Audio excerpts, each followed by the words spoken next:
You can pump 300 pounds of water, so about 150 kilos of water into the base ballast of the vehicle. So when you rotate it and extend it out over the gate, the whole thing doesn't flop into the water.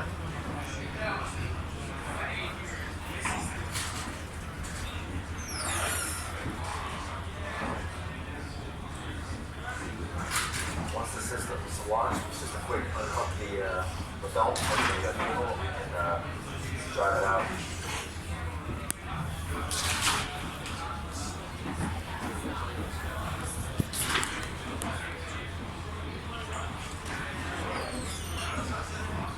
An electric motor will be used right about now.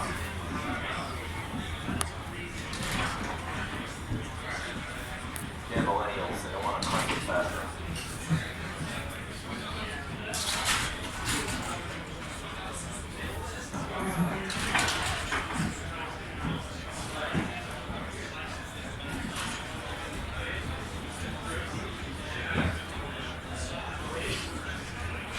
Looks like we're in the water now.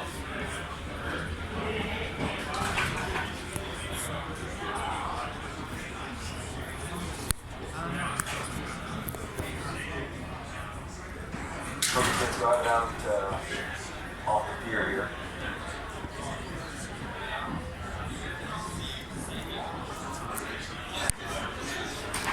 There we go.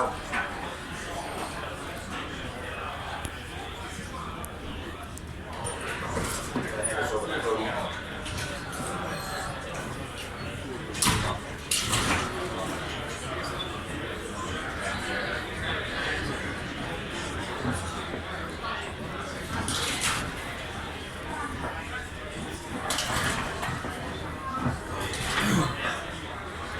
Alright, can everyone hear me? In the back, all good?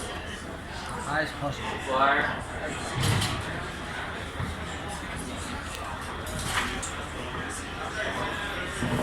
How about now? Is that better?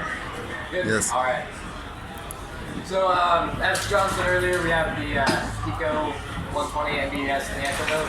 It's a extremely small form factor, low cost multi-beam. It's also a fairly basic multi-beam. So it's 120 degrees, 256 beams, equal angle, but it does provide backscatter and waterfall data if you would like it. It interfaces with all the major hydrographic acquisition packages and therefore processing as well. Today we're running with PPS alongside the autopilot driver that they have developed for our Echoboat. So with it being an integrated system, there's actually an Atlantic Surfmaster integrated inside the top side for the sonar. And the way we have it mounted in the Echoboat is everything is just in a nice vertical line with very small offsets. And to take it even further, if you really wanted to, you could disconnect the top side from your sonar system, and then you have an INS system that you can use elsewhere. We have a full range of outputs on it, so you can run laser scanners in conjunction with the Pico. You can send them the necessary timing strings and GPS pulls. On larger vessels outside of the Echoboat, you can send motion and position data to other sensors if you need to.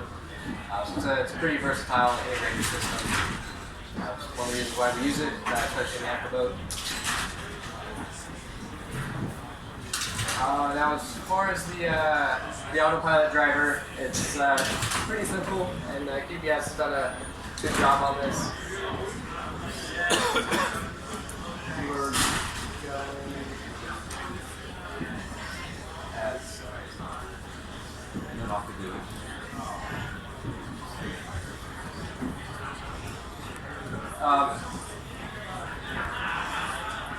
So, of course, if you have satellite imagery or some kind of background image of your survey area, you can use that to create your line plan file. Here we're just using an EMC chart. It doesn't have the vessels around, so that's something you need to consider. But essentially, you just create your line plan. We have three buttons down here. Once the line plan is created, we send it through the driver that GPS has created into our autopilot. Mouse back.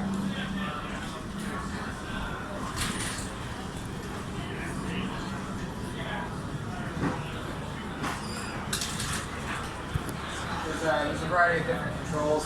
So when you create a line plan, you just have a start and stop point.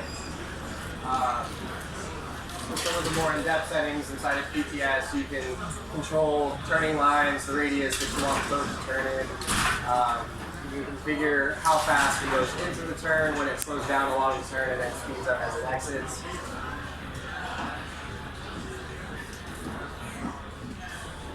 You can also set the home location dynamically, so click this button and we drop in the home marker.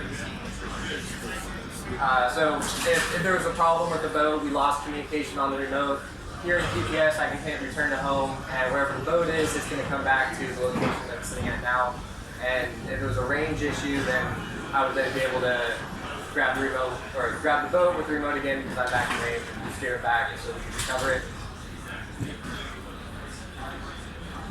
Then we have start and restart, so that's what actually tells the boat to go once you set it the lines. Stop makes the boat stop. If we're out there surveying and we have another vessel coming in, we can hit stop, the boat will stop the flow. We can steer out the way if we need to, and then resume the mission, and the boat will continue along the path. There's the key right there. And of course we have various throttle commands that you can change, speed the boat up, make it slow down. So if you're finding a current, you want to use more throttle. And we can also configure how the boat actually turns, and the algorithm it uses to determine how fast it needs to complete the turn. So if it's way off or not behaving properly, you can play with these settings and really dial in the boat without having to move to an external software.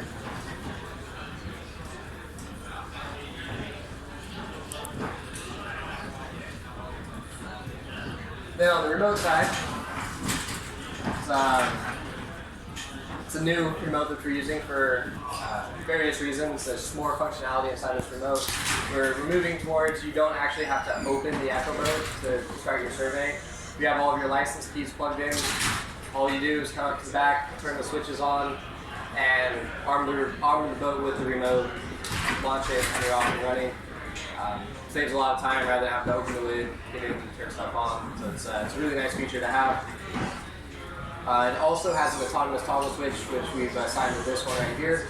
So any commands I send to the boat through the remote are going to override QPS, and any commands that QPS sends to the boat is going to override the remote. So we have a layer of redundancy there. If something happens to the remote, we can still control it in QPS and get the boat back to where we need it to go. And if we lose link to the software, well, we can grab it with the remote here and get it back. Depending on where you live and what kind of radio regulations you have, this remote with the long range option is going to get you about 2 kilometers of range to the boat on RC mode. And it's similar with the remote connection. The way we have it set up today, we're probably closer to 1 kilometer with the reduced power in the UK. And we're also using omnidirectional antennas. You can do a directional antenna on shore, point it at your boat. And if you can use the power, you can get 5 kilometers out of the remote connection from line of sight, of course. If you need to go over a longer distance, then you can put a hotspot inside the boat, have a hotspot on shore, or be connected to the internet in your office. And as long as you have cell service where the boat is, you can tap into it from anywhere. So you can monitor people in the field, see how the survey is progressing, or if they have a problem. From a support standpoint, I can log in, or someone in the office can log in to help them out. And if you have the money to spend, you can also use Iridium satellite and tap into it virtually anywhere. But it's going to be very slow, and it's a little costly. But the option is there.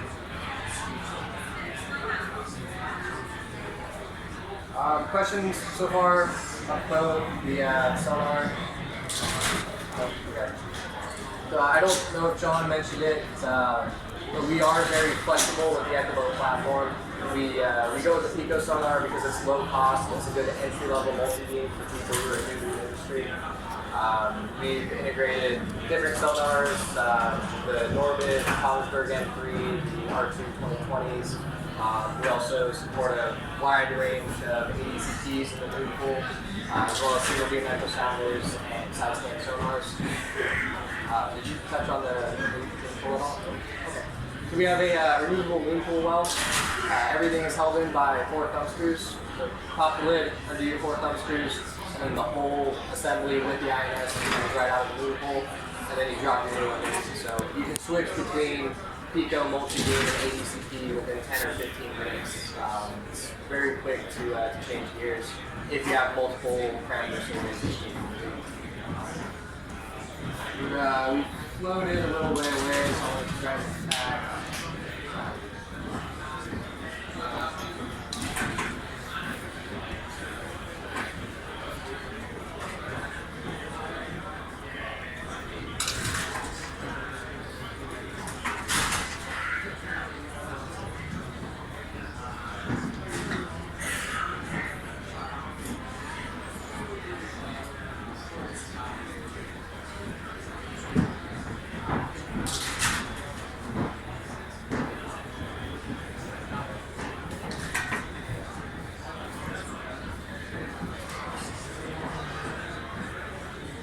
So starting mission is extremely simple. We have the lines loaded. Just be sure I'm going to hit send waypoints. Okay, it's complete. Send all the waypoints to the Echoboat. And now I'm going to hit start.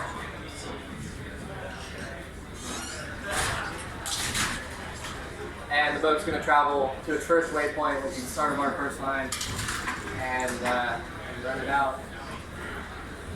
I guess our first line's that way. Starting on this one. Oh, okay. Positioning was a little off there. But as you can see, the boat pivoted on location when it reached the waypoint, so it knew it needed to turn around. Instead of making a really wide loop and zigzagging around trying to get on line, turn and then continue down the line.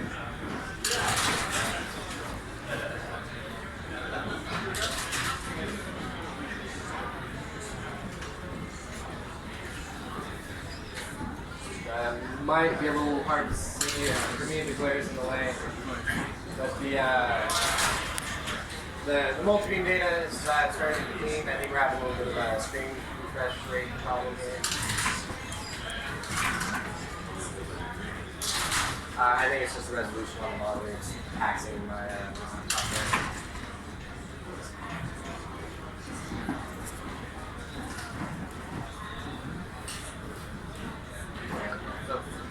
Nice and clean data. There's not a bunch of noise spiking everywhere. It has a very good bottom detect algorithm.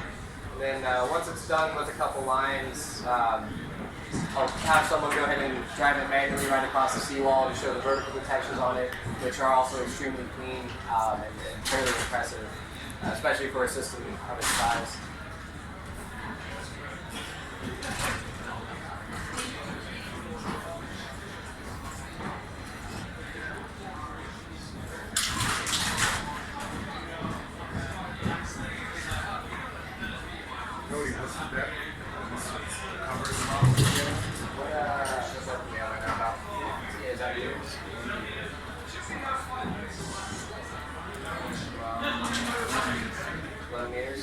Okay, do you guys have a swap lift that you're going to do in there?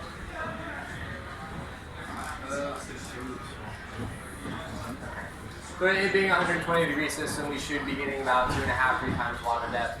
Being in 11 meters, we should be seeing a 33-meter swap, which Akko will pull up here in a second. Please, can you increase the zoom of the original line if it's possible? Yeah, when you get a chance to do something that video. So, you might have missed it, but we did get a little bit of a vertical wall right there in the turn. And again, just like with the nice flat bottom, it's a nice, clean, smooth detection all the way up. So we'll build on that here in a little bit.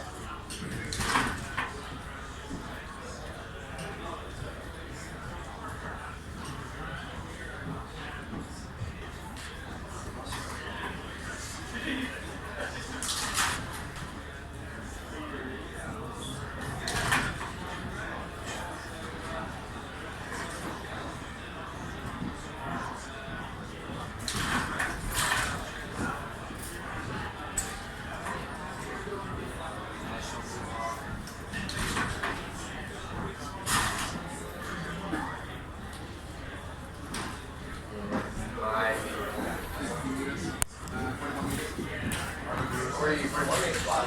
Okay, so we're getting a little 4 times. Also 4 times.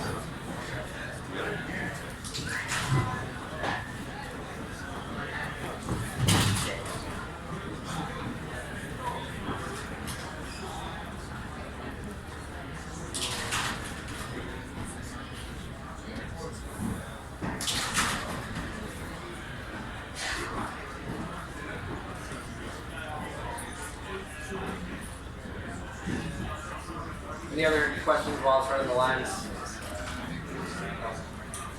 Makes surveying kind of easy, yes.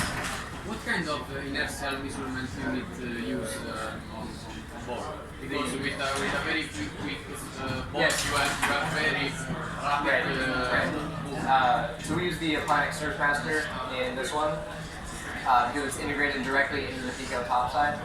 On the Norbit systems, whichever INS they offer, so they offer the Surfmaster, the Wakemaster, Oceanmaster, as well as Novotel systems.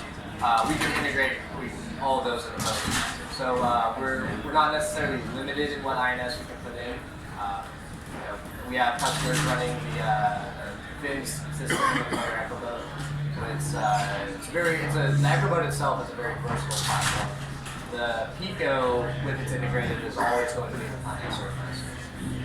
And of course, we recommend using Pause Pack as well when you're using the final system.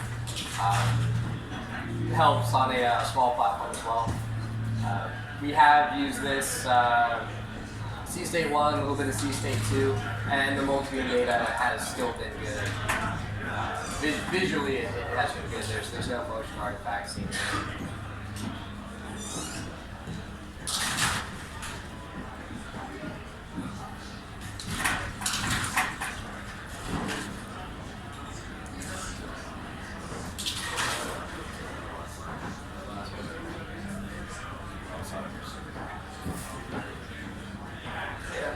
No one else is on there. Except for that one ship. Show the ruggedness of the HDPE on the Run hull. over by a 200-ton ship. It's got going.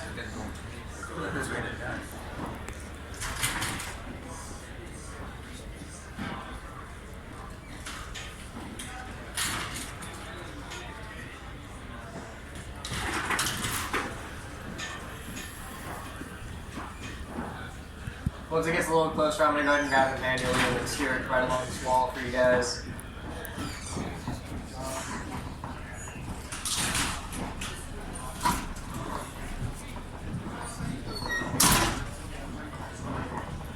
So it's finished up its autonomous survey, so Cody is now going to switch into manual mode. He's going to drive it along the key wall side of the key wall here to show you the resolution or how it's detecting the vertical structure of the key wall. Not only an easy task, but using a multi-beam echo sounder.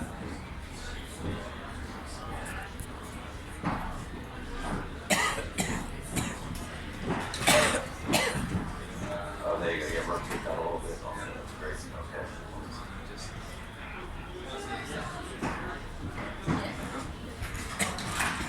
Jason, I always come up along the key wall and you can see here the actual side of the wall. Can you see it back there? Yeah.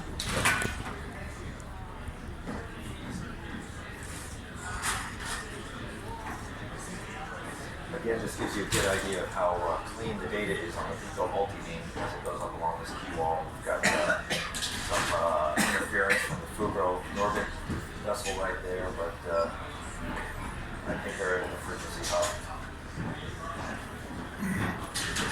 Is this the depth here? Yeah, you get that. Oh, that's pretty cool. Okay. Great.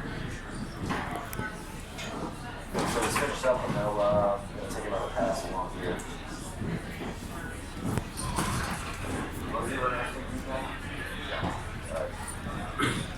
The last thing Cody's going to do is he's going to use our quick cast to launch the sound velocity profile.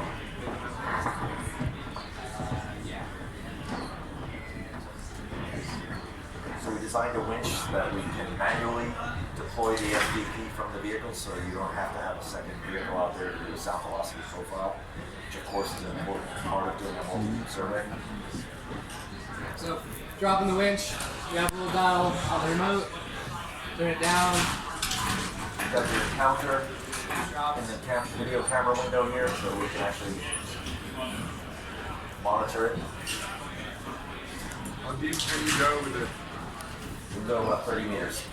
30 meters currently. The next generation will have 60 meters.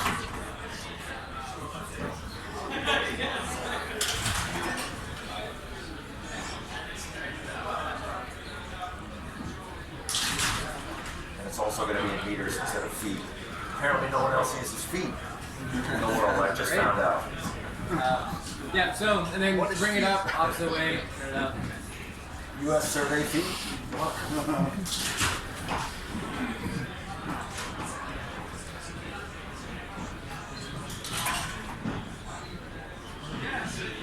And now we can recover the unit.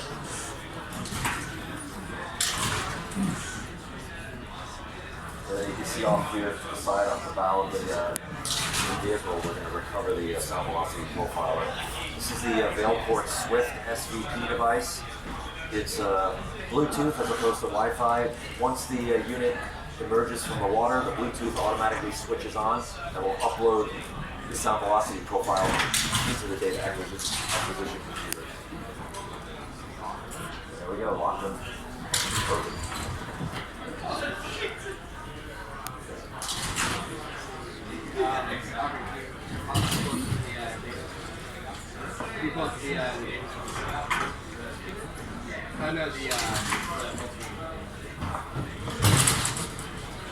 So we've completed the survey, we've collected our sound velocity profile. Now Mark is going to bring up all the raw only being bathymetry data. We don't have any of those snippets of the water quality.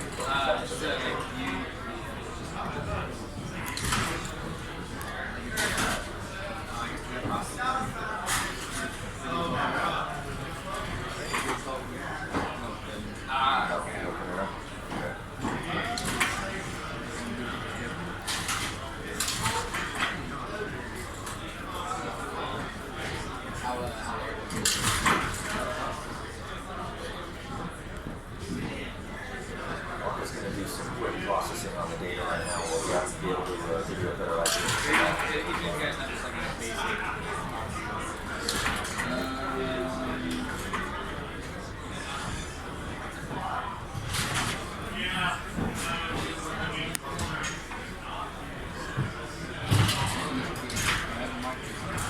So this vehicle currently uses differential thrust to maneuver the vehicle. The next generation actually has servo motors as well, so we can use differential thrust, but if we were to lose a motor, we can still have a single motor with a servo on it to recover the vehicle.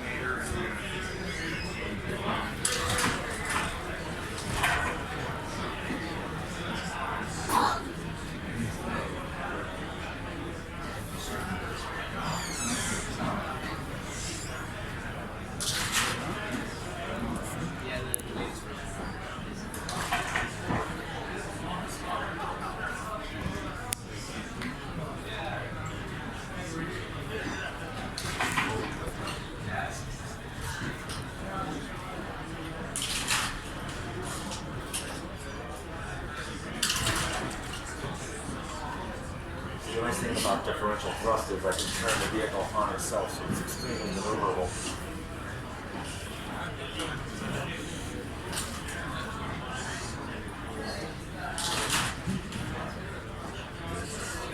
Really nice when you're working inside of a harbor and around here as a pilot. The maneuverability is really nice.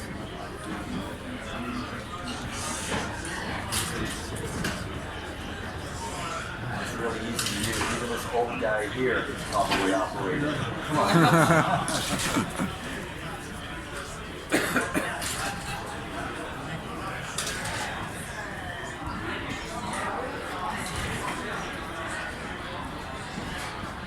Now I'll ram it into the key wall to show you how durable the vehicle is. Oh yeah, okay. I'm joking.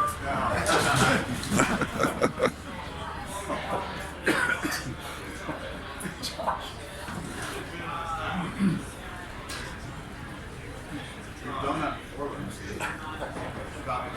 I have. It does bounce right off. Yeah.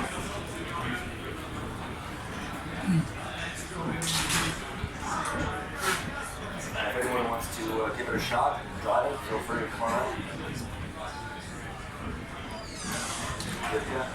Want to show off your skills right there?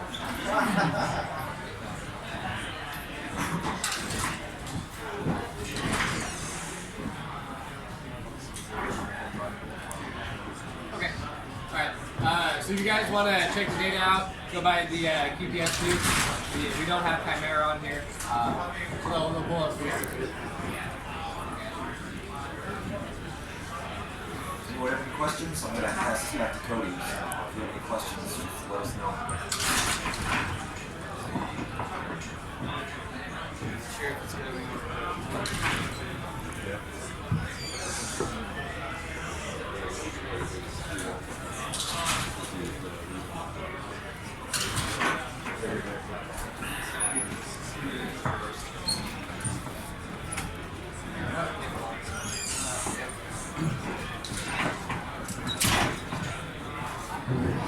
Alright, so in addition to the Echoboat, we are also a rental and sales company, so we're a reseller for many different manufacturers in the industry, mainly on the multi-beam side. We are multi-beam specialists, but we also do side scan, magnetometers, sub-optical profilers. And we kind of pride ourselves on being a custom integration provider. So, if you guys have a special project that you're working on, or have need of custom integration inside a vehicle or even on larger vessels, those are areas that we really excel in.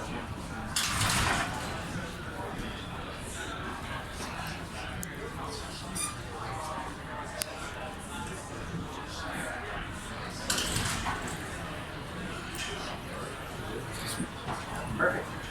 Great. Thanks everyone for coming. If you have any questions, if you want to see the data, just let us know. Come on up, talk to the guys. Yeah. Thanks for stopping by. There's a few business cards up here for myself, John and John.